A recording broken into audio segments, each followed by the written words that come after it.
भगवान की पटरानियों के साथ द्रौपदी की बातचीत।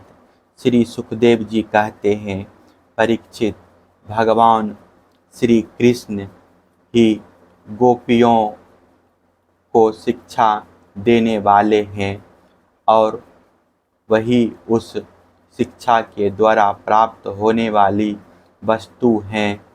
इसके पहले जैसा कि वर्णन किया गया है, भगवान श्री कृष्ण ने उन पर महान अनुग्रह किया।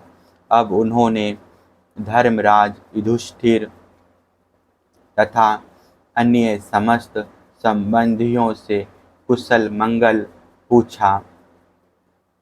भगवान श्री कृष्ण के चरण कमलों का दर्शन करने से ही उनके सारे अशुभ नष्ट हो चुके थे।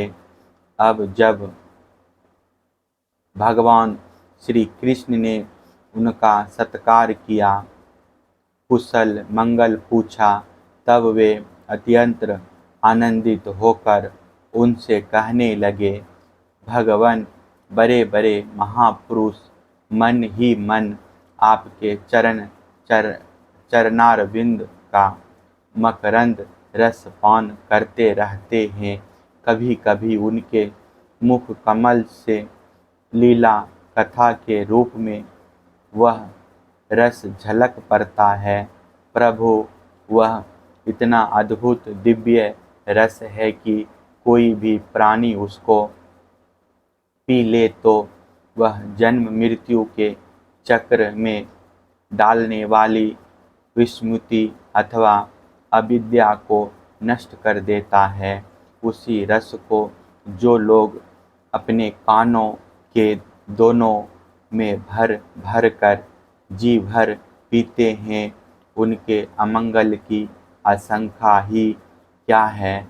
भगवान, आप एक रस ज्ञान स्वरूप हैं, स्वरूप और अखंड आनंद के समुद्र हैं।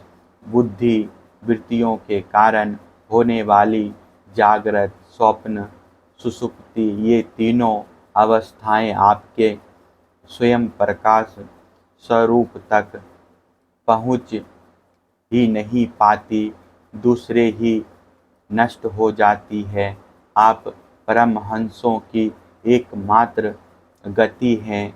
समय के फेर से वेदों का ह्रास होते देखकर उनकी रक्षा के लिए आपने अपनी अचिंत्य योग माया के द्वारा मनुष्य सा शरीर ग्रहण किया है।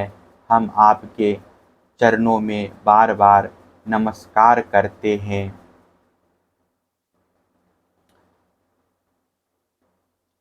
श्री सुखदेव जी कहते हैं, परीक्षित, जिस समय दूसरे लोग इस प्रकार भगवान श्री कृष्ण की स्तुति कर रहे थे, उसी समय यादव और कौरव कुल की स्त्रियां एकत्र होकर आपस में भगवान की त्रिभुवन विख्यात लीलाओं का वर्णन कर रही थी। अब मैं तुम्हें उन्हीं की बातें सुनाता हूँ।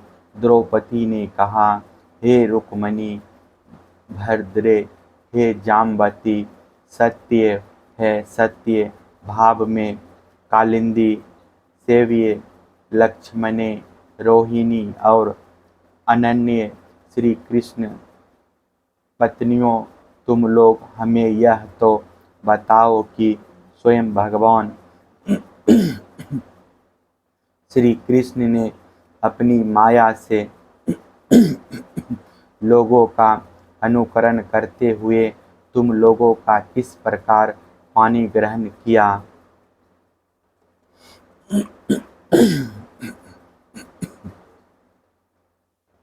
रुक्मिणी जी ने कहा, द्रौपदी जी, जरासंध आदि सभी राजा चाहते थे कि मेरा विवाह शिशुपाल के साथ हो।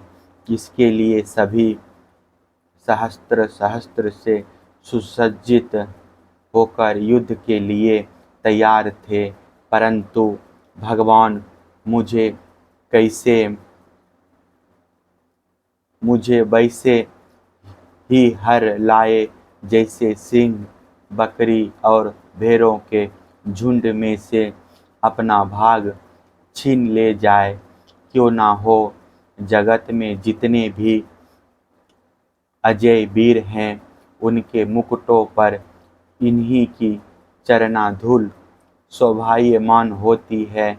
द्रौपदी जी, मेरी तो यही अभिलाषा है कि भगवान के वे ही समस्त संपत्ति और सौंदर्यों के आश्रय चरण कमल जन्म जन्म मुझे आराधना करने के लिए प्राप्त होते रहे।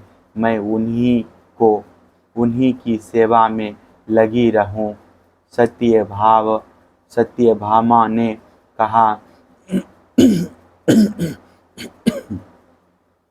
द्रौपदी जी, मेरे पिता अपने भाई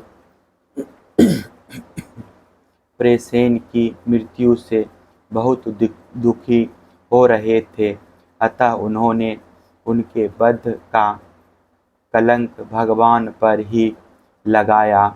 उस कलंक को दूर करने के लिए भगवान ने ऋषराज जाम्बवान पर विजय प्राप्त की और वह रत्न लाकर मेरे पिता को दे दिया। अब तो मेरे पिताजी मिथ्या कलंक लगाने के कारण डर गए, अतः यद्यपि वे दूसरे को मेरा वाग्दान कर चुके थे, फिर भी उन्होंने मुझे स्वयंतक मणि के साथ भगवान के चरणों में ही समर्पित कर दिया।